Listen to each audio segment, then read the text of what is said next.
Hey everyone, it's Steve Jamieson here with RE/MAX Crest. I'm the managing broker of our location on West 7th Avenue, and happy to help you guys learn a little bit about some technology tips with Darci, who works with a lot of our agents. Okay, and as people are kind of just logging on, I see, my name is Darci LaRocque, and I do training, business consulting and training for realtors. And we'll be talking about kind of various things as we go through the webinar, which we should end in just at an hour, so that's perfect. And at any time you can ask questions where you just did in the question box. If we don't get it to it right away, hopefully Steve will be looking at it while I'm talking and vice versa. And then, Exactly. Perfect. And then if we haven't answered your question, we will do so at the end. And again, if we don't get to it because we're going over, I'll get back to you for sure. So we'll get your question answered. Okay, so let's get started with the webinar. We've got about 30 people. That's awesome. So first off, just to let you know that we will be giving you access to this whole webinar by a PDF. So I'll give you a link, and anything that we talk about here today, I will also include a link to that. And so don't worry about that. And if you're still confused at the end, I'll give you an opportunity to, how to delve into further private training if you want. Okay, so let's get started about what we're going to talk about today. So there's cloud services, cloud storage. Everyone gets really confused about this. And we're going to delve into this and really make you understand what it is and why you should use it. We're going to talk about CRMs, and if you don't know what that is, don't worry. I'm going to explain it, and we'll talk a little bit about how CRMs can help your business. A little bit about social media, because I'm sure that everybody is using some form of social media out there, so we'll ask a few questions about that as well. We're going to talk about document signing. I know Steve's an expert about that, so he'll pipe in for sure on document signing. And screen capture is probably a little hidden tool that's really helpful that I'll show you 3 free ones, as well as some texting tips for your wireless devices. So that's what we're going to cover today. And so let's get started about cloud storage. I know Steve and I talk about this all the time on, I think every webinar we've done, we talk about cloud storage because it's so invaluable. Isn't that right, Steve? It is, and I've really just started embracing it more so in the last couple of years. Yeah. And I think based on your advice, I'm probably going to switch all of my storage to cloud storage. It just makes so much more sense. Oh, awesome, awesome, awesome. And we'll talk about the 3 popular ones, but there's many out there. And what you have to understand about cloud storage, you guys, is that what I find over and over again when I go and talk to people, or I go to their offices and look at their setup, is that when I say, are you using cloud storage? They say, yeah, I'm using Dropbox. So then I go look at Dropbox, and they're not using Dropbox. What they've done is download it. So there's a big difference, and I want you to be clear on what cloud storage can do for you. So basically, so you understand what it is that all you're doing is saying, I want anything under this folder, and I'm going to show you an example, up in the cloud. And you don't really care where the cloud is. It is secure, and people always ask me the same thing, should I be putting up there, will people steal my stuff or get access to it? There is security. I'm not the President of the United States. No one cares about my PowerPoint presentations. So I'm comfortable with the security that's given through all of the cloud storage people. And you can look up the security on their websites. Will the webinar be recorded? Sorry, I'm just looking at that. I actually am trying to record it. We'll see if it works. This same webinar is also on my website. Obviously not this one, but I will try and record it, Carly. So great question, and we'll let you know if that works at the end. So cloud storage. This is the top 3 in the industry right now, and it's Dropbox, Google Drive, and OneDrive, and they're all from the big players. Dropbox, I think, was the original guy years ago, probably 5 or 6 years ago, and I was using Dropbox initially, and I'm using Google Drive now. I still use Dropbox for a few things, and then Microsoft also has their own version, which is called OneDrive. Now, all of these price points are very similar as well once we get into that. Like they roughly are the same, about $10 a month if you need a lot of storage. It really depends. But what I want to talk about is Google Drive for a moment, because I don't know, has anyone out there heard of Google Apps for Work? Just curious. What that is when you actually run your business like a business and you're not using your TELUS, your whatever, at TELUS.net or at Shaw.ca, or you're at, Darci1849 at gmail.com. You're actually using your domain, which in my case is darcitalks.com. And then my email address is darci@darcitalks.com. And what that means is that I'm running my business on Google, and with that I get Google Drive included. So for $4 and something a month, I get all my contacts synced. So if I update my contact on my iPhone, it updates it on my iPad, it updates it on my BlackBerry if I had one, it updates it on the web version, it updates it on Outlook. Same with calendar. I do not have to enter my information in again, ever. One time, one device, updates all across. And again, with that, they give you 30 gigs of data or drive space to store your data. And so I don't really care what one you use. If you like Dropbox, then that's awesome. If you like Google Drive, that's awesome. It comes with Google Apps for Work. Or you can they all have free versions that are just smaller space. So you do have to pay if you're going to start storing everything on cloud storage. And I would encourage everybody to put everything you own, that you have files, documents, photos, music, everything that is, yours, on one of these services. Because what happens is, if let's say that my hard drive died, yes, it's a pain for me because I'm going to have to go get a new computer, but I'm not worried about my files. My files, my photos, my documents, my presentations, everything that I own is up in the cloud. So all I do is I download my Google Drive again, and it says, oh, new computer, I authorize it, all my files, everything comes back over. If you use Dropbox, same thing. You just download Dropbox on your new computer. All your files that are up in the cloud, you now have on your hard drive. Hopefully that makes sense. So now you move everything over to whatever service you're using, and then it kind of backs it up for you all the time. Once you make an update, it updates it in the cloud. It updates it to all other devices that have access to it. So I wanted to show you how this looks. So this is literally my file, a screenshot of my files. So this is what it would look: Dropbox and Google Drive. Under Google Drive, everything I own, I have, files, folders, everything is under Google Drive or Dropbox. Sorry, how much, so you said you're storing all of your photos and your files and your music. How much storage space is that? Because that seems like quite a lot. Yeah, so that's a great question, Steve. So the 30 gigs might be enough so again, I'm using Google Apps for Work, where everything is on Google. And with that, you get 30 gigs of data storage, right? So that might be enough for people. But what I do, and someone actually just put that in, $9.99, thank you.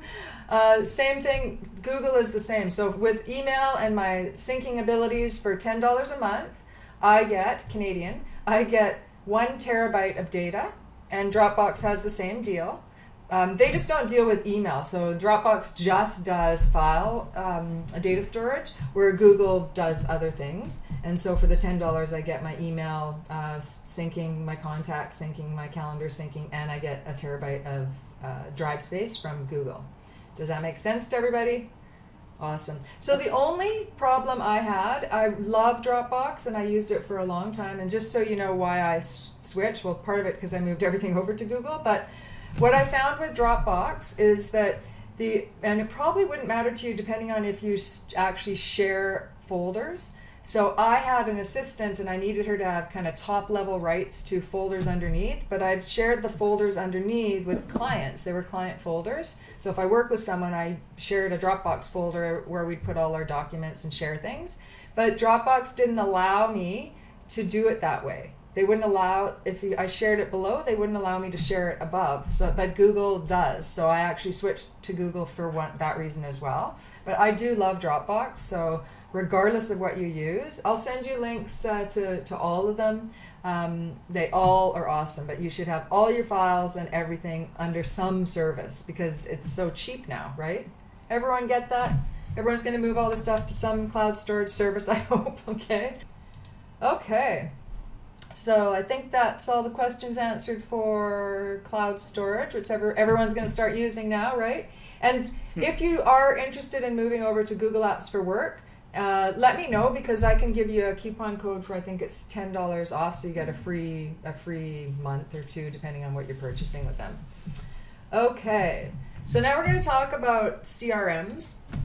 And really, what's a CRM? It's a customer relationship management tool to help you run your business. And the actual description is here. It's a system for managing your interactions with current and future customers, and it involves using technology to organize, automate, and synchronize sales, marketing, customer service, and technical support. Talk a little bit about how people normally do the, kind of on if you don't have a CRM, what you may be using. So you could be using Outlook as your CRM, you could be using an Excel spreadsheet, or you could be writing it manually down on keeping track of your clients.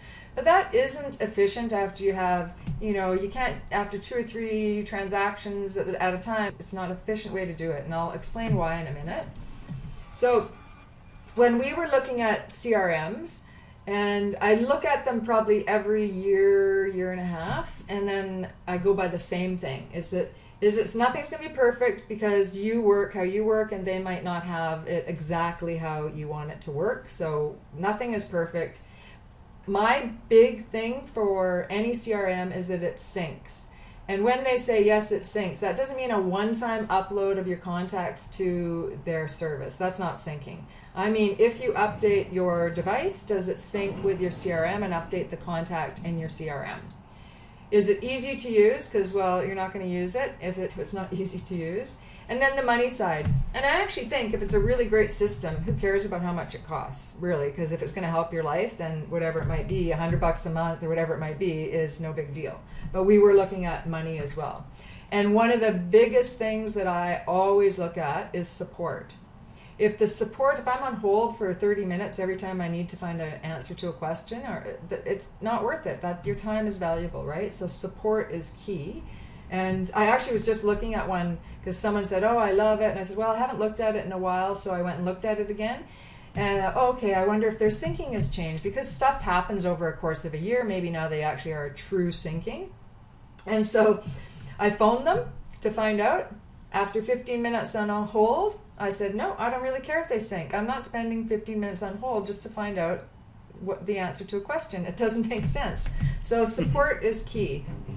Now, one of the things that, you've probably heard of one of these guys is Exact Contact, Top Producer, and Property Base. Those are the big ones out there that lots of people use. These prices may or may not be current. They're rough. When I looked at it at one time, this is the price point for them. And this is another thing I consistently see with people is when I say, oh, do you have a CRM? And they'll say, oh, yeah, I have Top Producer. I say, oh, great. So let's check out how you use it so we can kind of see if we can, customize things or fix any issues. And consistently, it's the same thing. They pay for Top Producer. They don't use Top Producer. And it's really frustrating because they're not cheap and you're paying for something that you're not using. So look at, when you're looking at what a CRM is and how it can help you, before you invest a lot of time, try it out and see if you're going to use it, because then you forget and it's just on your credit card monthly and you're not using it and it's just a waste of money. And also, if you are using one, always check with your brokerage, because a lot of times you get deals through your brokerage. So if you're going to buy Top Producer, then call your brokerage first and ask if there's a deal for Top Producer. Isn't that right, Steve? I think you guys get deals for... Yeah, I know with RE/MAX we have RE/MAX approved suppliers and we get special pricing. I believe Top Producer is one of them. Yeah, that's right. And document signing apps too, which we'll talk about in a bit. Yeah. Okay, actually, just a question. Sorry, just a question. I don't know if you're going to answer this or like later on, but when I was selling full time, I used Outlook as my CRM, which I know is not ideal, but it worked more or less for me. But you must get this question. So if I'm an agent and I come to you and I say, well, why should I spend $700 a year, or $100 a month, or $50 a month instead of using Outlook? What's the benefit of a real CRM versus Outlook? That's a great question. I'm going to cover that. Hopefully I'll cover that in the next little bit, because I'm going to talk about this one that we use, Realty Juggler. Okay. And all of them do similar things. So I'm just going to show you the interface on Realty Juggler. They all do similar things. So maybe we'll talk about that after this next few slides. Okay, there's just a question that I can probably answer. Carly is asking, what about Lead Street from RE/MAX? Yeah. And so Lead Street is a CRM. Yeah. It's not something that syncs, and so it may be difficult for you to use it on your mobile device. It's really basic. It does have drip email campaigns. I've tried to use it, and whenever possible, I like to recommend, of course, the free tools that RE/MAX offers the agents. This is honestly just one that I can't recommend, to be honest. It's just, it's not flexible enough. It's very difficult to alter the drip email campaigns. You can, but it's not very user-friendly. A lot of the content is American, which isn't great if you're in Canada. So I would say use Lead Street for what it's for.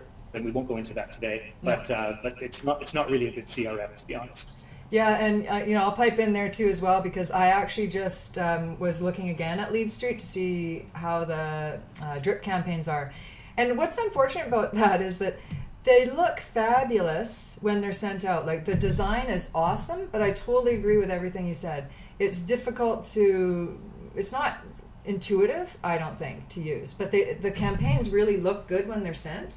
But I wouldn't recommend it at this point in time. I'm hoping that RE/MAX will make it a little bit more intuitive.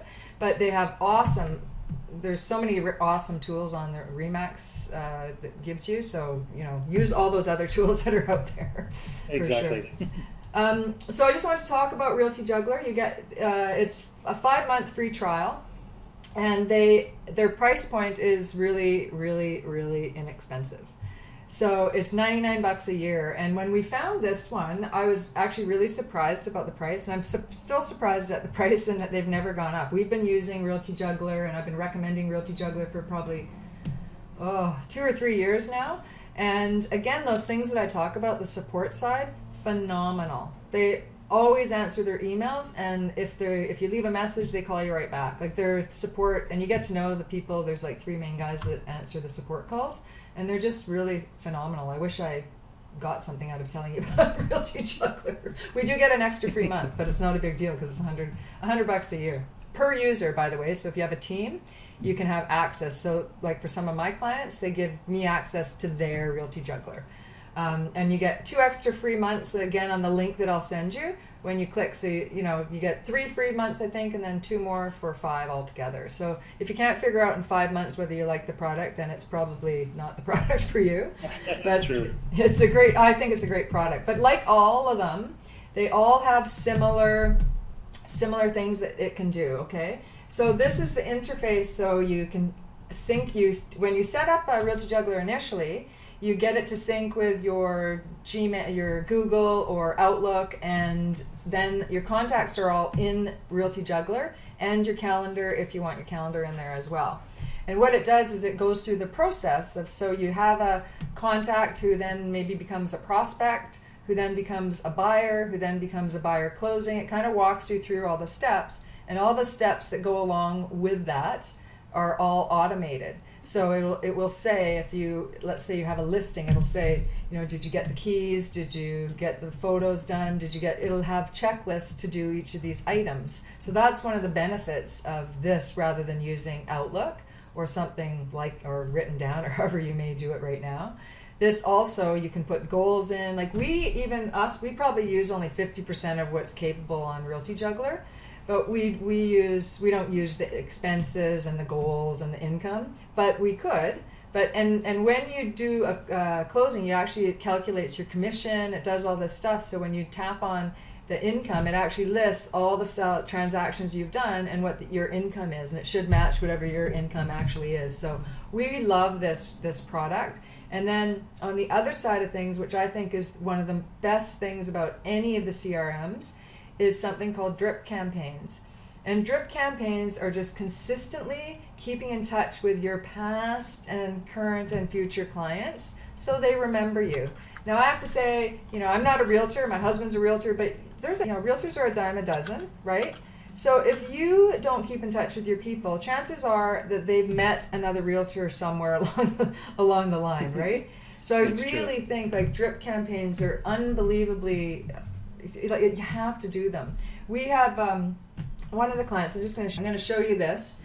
This is an email that we got from Terry, my husband, on the drip campaign. This is we send out 10 years, so it was a lot of work initially doing it, but they have, it doesn't matter again which CRM you use, they have the drip campaigns, and you should customize every single one of the emails, because like Steve said, a lot of the ones are Americanized. This Realty Juggler is also American, but we actually have done our own 10-year drip, and what it does is it touches base every anniversary of the home move in, and then 2 or 3 times throughout the year. And it's nothing about real estate. It's about information about, you know, home alarms, it's time to clean your chimney, whatever it might be, condo information. It's just consistently touching base with people. So this is an email that a client responded. It's an automated email that this guy got sent that had a little joke in it and saying, happy 2nd birthday in your place. I hope you're enjoying it. Of course, if you need any help, let me know. And this is one of the responses back. And you know, he's going to use Terry again when he goes to buy or sell in the future, for sure. Because we've automated and made it sound like you have to make it sound like yourself, right? And you have to kind of add some humor in there, and people love it. So I highly recommend drip campaigns. And just on that, sorry, I was just going to say on that note, I don't know if you and Terry do this, but one of the best drip campaigns you can do is for open houses. As a realtor, I know when I meet people at open houses, yes, I'll get a lot of leads, but those are my cold leads. And so, you know, they get put on the back burner, and I deal with my hot leads and my listings and my current buyers, and often they get forgotten. And you can easily set up a drip campaign of, you know, 5 or 6 emails that go out over a couple of months to, you know, maybe 6 months or so, because those cold leads aren't ready to buy now. But when they are ready to buy 6 months from now, if you're the realtor that's been in touch with them, and, you know, your first one might say something like, hey, it was great meeting you at the open house the other day. I know you said you weren't ready to buy yet, but, you know, here's a link to, you know, some first-time home buyer benefits that the government has. And then your next one could be, you know, here's a link to this, and here's a link to that. So you're the one who's been supplying all of this helpful information over the last 6 months, and now when they are ready, who are they going to think about when they want to call a realtor to start helping them? It's you, because you've been helpful for like 5-6 months, but it really hasn't taken you any work other than the initial setup of the drips and writing emails. They're canned and they go out automatically. So I think that's one of the best drips that you could do is after open house follow-up. Totally agree. Totally agree. And that is the thing that I get so excited about when you're saying that, Steve. I was like, oh, I'm so glad you mentioned that, because it takes some time initially to do the drips, but once it's done, that's it. That email address that you get from that open house, you add them to the drip, and you start the drip, and then you don't have to worry about it, and they don't know it's automated. They do not know it's automated. They think that you've taken this. Sorry, there's so many ways that you can use drips as well. Like, I know some of our agents are using Facebook ads, for example, with a call to action, and then when the people respond, I think one of them was, receive a list of new luxury listings or something, and everyone was interested in what luxury listings were out there. So they would click on that. They would supply their email address, and then it would add them to a predefined search for luxury listings, but as well it would add them to a drip campaign. So this is kind of all happening in the background. Again, upfront work is writing the emails, but once that's done, then this is all automated, and it's just ways of generating leads. So great for staying in touch with your past clients, like Darci showed here, but also really good ways to generate new leads as well. Yeah, absolutely. So hopefully we've convinced you to go use, and if you have paid for one already, please go in and look at their drip campaigns and start using them, putting people on drip campaigns, because it's phenomenal. It really is a phenomenal feature on all these different CRMs. On Realty Juggler, again, what I talked about before, it does sync with Outlook and Gmail, which is awesome, or Google. It syncs with the calendar. The cost is cheap. It does open house lead capture, which is if you're at an open house, you can look cool with your iPad or some whatever device you use, and people can fill this in, and then it automatically adds them in as a lead, and then you can add it to a drip campaign, just like Steve said, right? As easy as that. It's so phenomenal. No Android app? Well, I actually think, I did say iPad, but I actually think that it's not iPad specific. I think I'm not positive because we don't have the Android, but I should double check on that, Carly, so thanks. Again, their support is really good. And again, what Steve was talking about, we also find that the value is also having a MailChimp newsletter. So why I recommend MailChimp or some other service that actually that's what they do is because of the analytics. So you could send newsletters from Realty Juggler or from some of your other CRMs, but usually the analytics are not as good. And by that, what I mean is when we do the MailChimp newsletters, say we do a monthly newsletter this month, oh, it's going to be October tomorrow. I'm so sad. Okay, so October would be Halloween, right, is coming up. I'm just trying to think. So it might be about Halloween stuff to do. And if you put people in a category for newsletter on Realty Juggler, then you tap a little button and it goes up to your list and adds any new people for the next newsletter that's going out. It's awesome. So they have this great syncing ability with newsletter.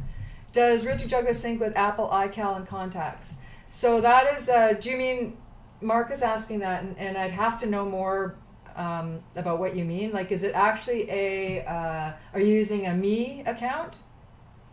A .me account, or how is the email set up? So yes and no, I'm not really sure. I'd probably have to talk to you further. Yes, you're using a Me account. Okay, so I don't think it does sync with that, and I don't think you'll find many of the CRMs out there will sync with that. But you can double check and see how their support is. Just email the support realtyjuggler.com and ask them that question, but I don't think it does. Okay. Any other questions now? We're going to head on to social media. Any questions on CRM? Do you have to unsubscribe function on? Do you have an unsubscribe function on everything? I'm not sure what you mean. Could you ask that question again, and I'll come back and look at it, okay? Because I'm not sure what you mean by unsubscribe. Oh, unless you mean by the emails. For the emails. Oh, yeah, absolutely. They have to abide by the anti-spam laws. So for sure, people can unsubscribe from your newsletters. We don't really find many people unsubscribe, but they can. And here's just from my personal opinion on that. It used to oh, why do you unsubscribe? But you don't know people's situations. Maybe they have a ton of emails and they don't really care about whatever. You know, you have to be aware that some people will unsubscribe, but we don't get a lot of unsubscribes. And do you have to ask permission first? Not really. That's a good question, but because it's a drip campaign, but you would probably tell them anyhow, and they can unsubscribe because you have a relationship with them already. And yeah, so sorry, I'm just going to pipe in on that one. That would depend. If you have the relationship already, like Terry with his past clients, then absolutely that's what's called implied permission. Yeah. But if it's strangers, so if you're meeting people at an open house, I would advise you to have a sign-in log, and then you would ask their permission to send them something.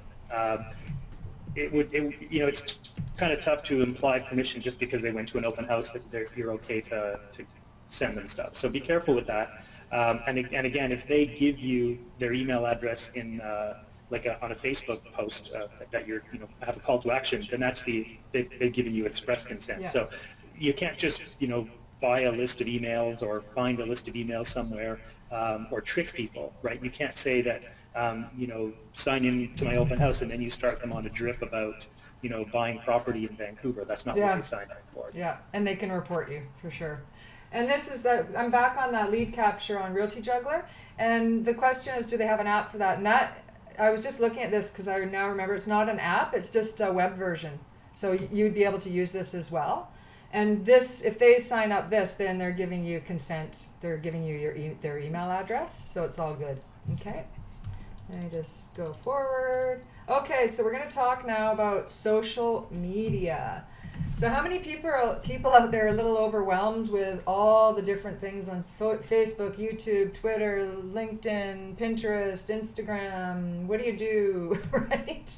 It's so overwhelming for people, I think. And there's a couple things that I can talk about is that this is, in my opinion, that if you do have accounts and you're not using them, I always suggest people actually close them, because I think it looks really bad if people are Googling you and they go to your Twitter account that was opened 4 years ago, and the last update you ever did was 3 years ago. It doesn't look good, and you've got 1 follower, and you're following 2 people. It really looks like you're not active, and so it's better that they don't find you than see you're on there and they're like, well, now you're gonna tell me that you do social media on Twitter when you don't really.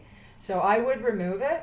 Same with Facebook, same with YouTube, same with any channels that you're not actually using. And if you're using it, we need to be compliant as well. And we'll talk a little bit about that. I will send you the full compliancy link in when you fill out this form. So know that I'm going to send it to you. I'll talk about it right now as well, because I find, I don't know, it's high 90s that realtors are not being compliant with the rules that are out there, and you can get fined. So we want to make sure you're compliant. On that note about fines, just so you know, Darci, we've had 3 agents in our office get actual fines. The fine is $250, and it was for things like their Facebook and their YouTube not having their brokerage name. Yeah. So really important that you guys, it's going to cost you money, and the council is looking for it. So just one of those things to be aware of. It's going to cost you money if you don't sort of follow this. And I help, that is what I help people with. I just was doing that yesterday. A realtor contacted me saying that they need to get all their compliancy stuff, and so went into every single account. And here's another tip: if you're a personal real estate corporation, you have to have those words everywhere. So you have to have it on your Twitter bio. You have to have the information. You can't, all that kind of stuff is really important to do, or you could get that $250 fine. So and not the acronym PREC. You're not allowed to use that. It has to well, be yeah, and so you know what's weird about that? So there's some.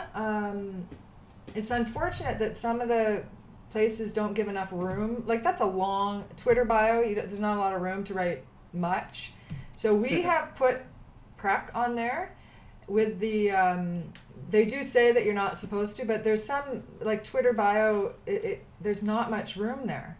So it's, it's interesting that you to put all the things that you need to put, you can't in some place. And Twitter's really the only one I can think of that you can't put. You may not be able to put everything that you want to put if you have a really long brokerage name, and you have to put personal real estate corporation, right? So I think that at least putting PREC, at least, and I think how the fines work is they contact you and say, do it by a certain date, because I've seen some of the legal stuff. And I think that you could contact them and say, is this fine to just put PREC, and see what they say. But I personally think it would probably be okay, because we just don't have a lot of room on that. Also, the other thing, and I'll show you, you can look at Terry's Facebook page. Terry Osti is my husband. He's one of the realtors I work with, and there's lots of other realtors I work with, but he's given me permission to, go look at his stuff, and you can see how we've done it. I'm actually going to go look at his stuff.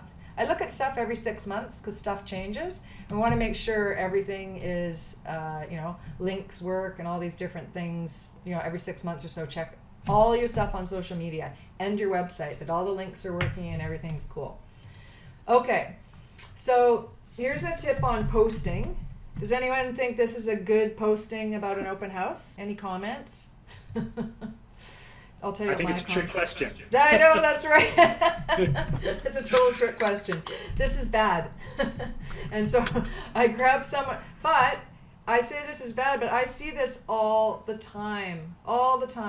So a little tip if you're going to post stuff on social media. For one thing, on Facebook, there's 2 Facebook pages. So one is your personal page and one is your business page, hopefully.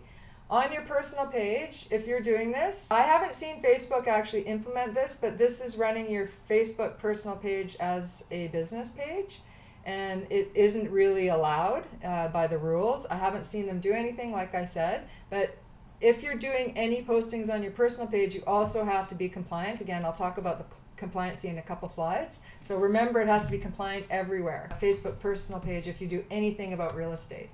So a tip about this is that, it's fine to post your listings, but not just only listings. It should be about building a relationship across all platforms, okay? If you're one of those agents that just post listings, please stop doing that.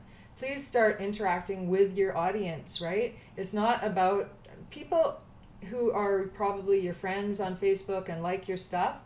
they only buy, what's the stats? People buy or sell every, what, 5 or 7 years? So they don't care about this. The only time they care about this if it's a cool property and it's, you know, probably like $8 million or $18 million in Vancouver, right? Then they might want to look at it just because it probably is a cool mansion somewhere. But this is shouting when you use caps in anything, in email or on Facebook. That's really bad, for one thing. Don't do that. And then also, why not make it something like, you know, I don't know about this, but, you know, if there's something cool about the kitchen, say, check out the kitchen picture, it's amazing, or something like that, right? Why all this information? If they want, they can click on it and find more information. Don't put all the information in the description. It really isn't a good idea. People don't read it. And the other thing about that is that you can look, if you have a Facebook business page, you actually can look at the analytics of this. If people click, did people share what they did on this post? On your personal page, you can't. There's no analytics to be done on your personal Facebook page, but on the business page there is. So here's some tips on kind of what other things you could post about. It might be home improvement tips, holiday information, your favorite restaurant, and then you tag that restaurant. Right? Like that is awesome. Tag the restaurant. So favorite restaurant, and this is what I suggest because you want to involve your community. So if you're going to type in, you know, had a great dinner at, I don't know, Vidge's is my favorite restaurant, I would then find them, their link, and as you start typing, try this when we're finished this webinar. So go into Facebook and put an @ symbol in front of whatever you're trying to type, and it will try and find that business page. And when you find it, you tap on it. It shares it on their page as well, and if they're smart, they'll probably reply back saying, hey, thanks for coming for dinner at our restaurant, or whatever it might be. So that way you're engaging with the community. Like, it's awesome. We get lots of attraction that way. So favorite coffee shop, wine, same with Twitter. Also, you find their user ID, and you put that in the link. Right? So they'll see it, they'll share it, they'll favorite it, and that just builds your reputation, which is, I think you can't beat that. Okay? What about a local park, pizzeria, sports, hikes? Like, there's all these things that you can think of other than listings, okay, when you're posting content. And we also offer a service to post content for you, and what's interesting about that, so you won't have to do this, but what I say to people is, it doesn't end there. Like, it's like wasting your money. I don't want to take your money to post content if you're not going to interact with your audience. You really have to engage with your audience. So someone makes a comment on a post, then say something to them, right? Like, say something, they'll remember you. Does that make sense to everybody? You got to build that relationship within your audience on social media. And just, Darci, sorry, onto that, you know, about posting and what's appropriate. Yeah. And you may not agree with me. Shock of shocks, guys. Darci and I don't agree on everything, but we'll see if she agrees with me on this. Like, let's say you have a sold. Again, just like the listing, don't put it just sold on your Facebook post. Who cares, right? Yeah. But but you do want to let people know that you're busy and successful. Yeah. But the better way to do it, I think, would be to put, you know, congratulations to Joe and Mary on, you know, they found their dream home. I was happy I could help, and you show a picture of them. Yep. You know, getting the keys or whatever, and that's Love the it. warm and fuzzy, Yep. as opposed to look at me, I just sold something. It's about their happiness, right? Yep. So it's just a better way to do it, I think. So. Steve, I totally agree with you. Awesome. I totally agree with Steve. I think that's a fabulous thing to do. And again, I would ask them, but tag them, because then that same image will go to their Facebook as well, and they'll then see, their people will see that you're their realtor and that they love you. So that's Exactly. a great thing to do. A video, a picture, anything. I love that idea. Fantastic. And then my recommendation, just before we move off of social media, Yeah. is, you know, you're not a secret agent. It's a saying that I like, but it's also true. Yeah. So if somebody wants to find you, they're going to find you. So make sure that your security settings, or your privacy settings rather, are the way that you want them. Don't post your kegger pictures and drinking and getting drunk and stuff, because again, people will find it. You really can't hide it. And so what I recommend once you've got your privacy settings the way you want them is send out friend requests to all or most of your clients. In the old days, it was, send a Christmas card once a year, and that was kind of all you did to stay in touch with your past clients. But social media, especially Facebook, I find, makes it so easy for you to congratulate people on promotions or the birth of their kid, or they got a new puppy. All of these things that let you stay in touch with clients all year without it being spammy and I just sold this and I just listed this. You're just a realtor and you're staying in touch with past clients. It's a really powerful way because it's personal. So it's one of those things, again, you're not a secret agent, so go ahead and friend your clients. You can see what they're up to, they can see what you're up to, and you actually are creating a nice relationship that wouldn't have been possible 10 years ago. Yeah, I totally agree with that as well. And here's a tip that you just reminded me of. Here's a tip, because another thing that you can do, like when people are your friends, you see that people are excited if they're going to have a baby, if somebody's graduating, whatever it might be, is to either go in and private message them and by text, or what you can also do on Facebook app is you can actually do record a message, which is, most people won't take the time to do that, so you will stand out. So I always try and do really different things for people. And so you have to think outside the box rather than just standard happy birthday to somebody that, who cares? They're right, 300 happy birthdays on my Facebook page. That's really nice, but why not do something different? Create a little image. There's lots of photos, free photo things that you can put text on. Oh, I have to tell you guys, on the link that you're going to get from me to my resource page, I found this new app that I absolutely love. If you're my Facebook friend, you'll probably have seen over the last week I've been putting images on that are really cool with the different text, and it's this thing called WordSwag, and you'll have the link on the resource page that I send you. It's my absolute new favorite app. I just love it. But something like that, where you can take a picture and add funky text, and then you can post that to their page.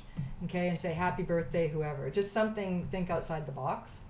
And then the other thing that I see this all the time, you guys, all the time, and it drives me absolutely insane, is that if you have, YouTube in particular is where I see this, but I like that, I always use that too, don't be a secret agent.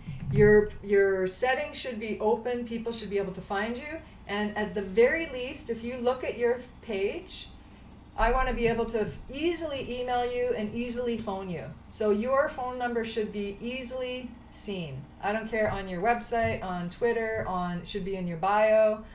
Everything should be really easy. Like, I'm not going to, if I have to click 4 times to try and find more information about you, I'm not going to. I'm moving on, right?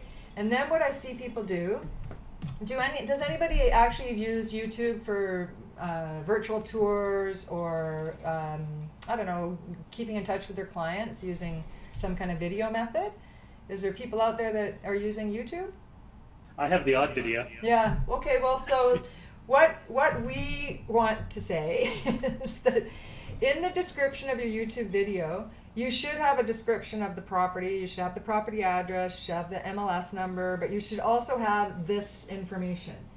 Links to your website, Facebook, newsletter sign up, Pinterest, whatever thing that you have, that you use, that you want people to go to, have it easily clickable link in the description. And what this is, if you haven't seen this before, Bitly's one of the services, there's lots out there, but what this means is when you click on that link, it will go to Terry's, let's look at the website, it'll be Terry's website. But what that does is when I log on to Bitly, I can see on this YT Web Terry, that's for me to follow, is to look at that, and I can see how many people clicked on that link. So somewhere else we might have it go to the same website, but we would call this something else. So then when we look at the analytics again, we know where that's getting most traction. Is it his signature on his Outlook? Is it his iPad signature? Is it iPhone signature? Is it YouTube description? Is it wherever else you want to put this information? Bitly's an awesome service to be able to track if it's working, if people are clicking on those links. Okay. The other thing about compliancy, we'd already talked about it, but you must type out the personal real estate corporation, and you must have your brokerage name and if you can, the address. Okay? And those are the big two, but again, I'm going to send you the link with all the verbiage that the council actually says has to be about any advertising. I look at everything now, and someone advertises on a bus, and I see, oh, they didn't do something properly. And that is a big fine, and that is a waste of money if someone reports you and you have to get that taken off the bus, right? So make sure that you're compliant. It's pretty easy. Like, there's only 10 things on the link I'm going to send you, and make sure you're compliant. Okay, so we are, oh good, we've got 10 minutes, that's perfect. We're going to move on to document signing. Does anyone have any questions about what we were talking about before, social media? Okay, no questions. We're going to move on to Steve's favorite subject, document signing. And I'm actually going to leave this to you, Steve, because you do this so often, and I do as well, but I'll pipe in when necessary. Okay. Yeah, so I mean, the main two that you're going to be looking at, and there are other ones out there, but the reason that we recommend AuthentiSign and DocuSign is because right now they have agreements with CREA to sync with web forms. So it's really, really handy that you can use these two. AuthentiSign is Canadian. It's quite a bit cheaper. I think it's $39 per year. Yeah. DocuSign is, I think, $200 US. There may be a different price through CREA. I'm honestly not sure at this point, but it's I usually can pipe around... in. Yeah, it's one. Okay. I think it's $199 through CREA and $250 regular. Okay, and is the $199 Canadian or US? Do you know? I think I don't know. Yeah. Sorry, I'm not sure. I think it might be US, but I'm not sure. If you're with Crest Westside, we have special pricing, and your brokerage may as well. So check with your managing broker and see if you've got like a group deal with DocuSign, like we do at Crest Westside. We're down to $125 a year for nice. DocuSign. Yeah, so it's still more expensive by quite a bit, but it's my preference. I just like DocuSign better, but I've used both and I have accounts for both. I think Darci likes AuthentiSign as well. I'm not sure which one you prefer, but it's really just a preference thing. So you can try them. I think there's free trials for both. There is, yeah. Yeah. It's a game changer. I mean, it really is. If you're not using any kind of electronic signing, I highly recommend it. The last deal I did, the husband was in Whistler, the wife was in Ladner, and I live in Tsawwassen. So I didn't feel like driving, of course, even to Ladner is not that far, but I didn't feel like driving. It was 10 o'clock at night.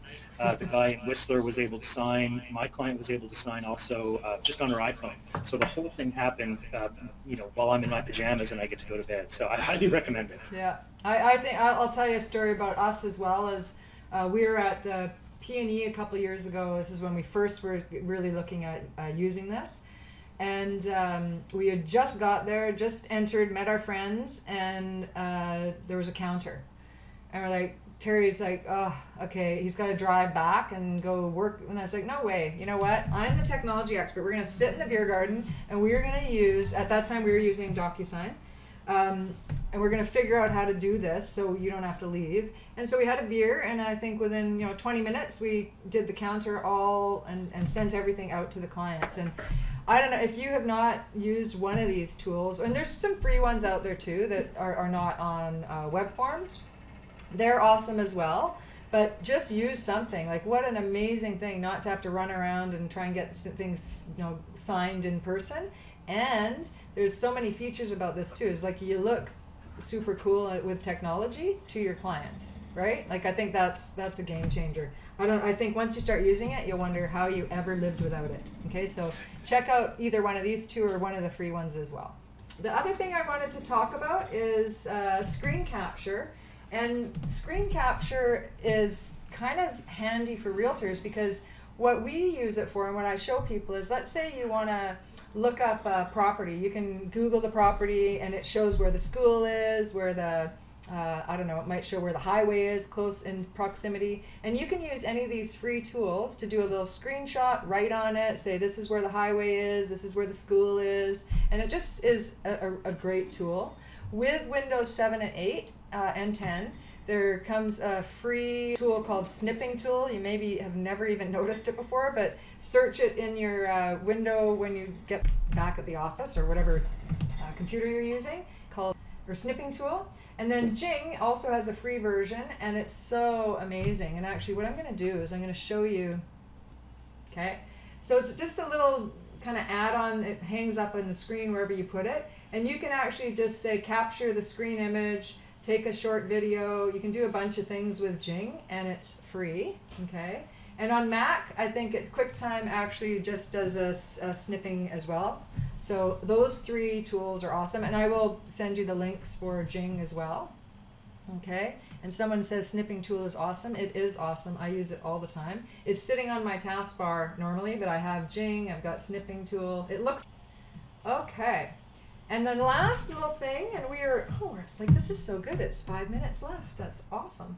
So I, again, work with so many realtors, and so many don't know this. And you guys are, what, on your phone all the time, right? But sometimes you want to, you're in a meeting and you want to just say, you know, send a quick text and say, I'm busy, I'll call you back in 5, not to ignore the person calling, right? Sorry, I'm just looking, grab on Apple laptops is included for free. Great, awesome. So look that up too. Thanks a lot, Brian. That's a great tip. So someone's calling, and yours might look slightly different, but all phones have this capability now. Someone's calling you, you tap on something. On Apple, it's the message button, and you can pre-do there's 3 that are pre-done, but you can change them and customize them. So I would go in and change and customize it if I was you, and say however you want to word things. But that's they phone you, you tap on the button, you tap on, let's say, I'll call you later, and what it does is it sends them direct to voicemail, and it sends them a text of whatever that says. Like, it's awesome. All of the devices do this. So make sure that you use that. Okay, last little tip here.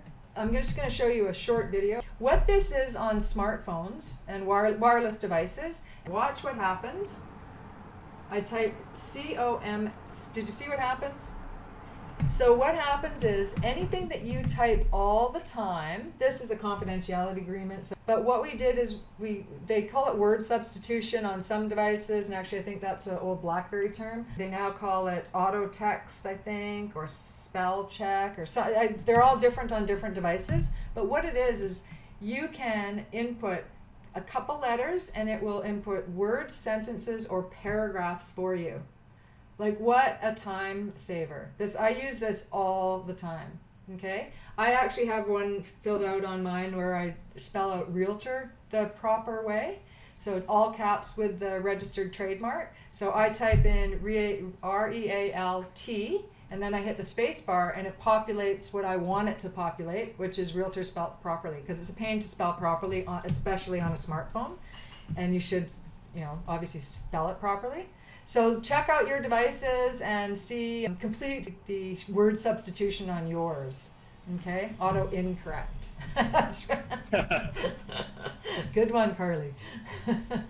Now, Steve, and this is like the bit.ly link. I'm just going to explain kind of why I do this, is so I can see how many people were interested in, and actually clicked on it, as opposed to how many people actually sign up and put their email to get the information. It actually is bit.ly, but I've personalized it, calling it Darci Talks Tips, 6 prod tips. Okay. And what you're going to get is, if you want training with me, which I love training realtors, is 10% off if you fill out that little form today, and we'll chat and see if I can help you. Also, you'll get the social media newsletter services, a little PDF about what I can offer if you're interested in that. You're going to get a link to the resources, everything we talked about today. Okay, I'm going to give you a PDF of this with clickable links, so you'll enjoy that. And if you want, I have so many tech tips, and if you want that, you just click on the little yes, I want your tech tips, and you'll start getting those automated as well on my CRM. Okay. Do you have anything to add, Steve? Or if anyone has any questions, now would be a great time to ask. Yeah, great. So thanks everyone for showing up. Steve and I love doing these. So. Perfect. Thanks everyone. Yeah, thanks you guys. We'll close off now. Thanks. Bye. Bye, Steve. Bye. Talk to you later. Yeah.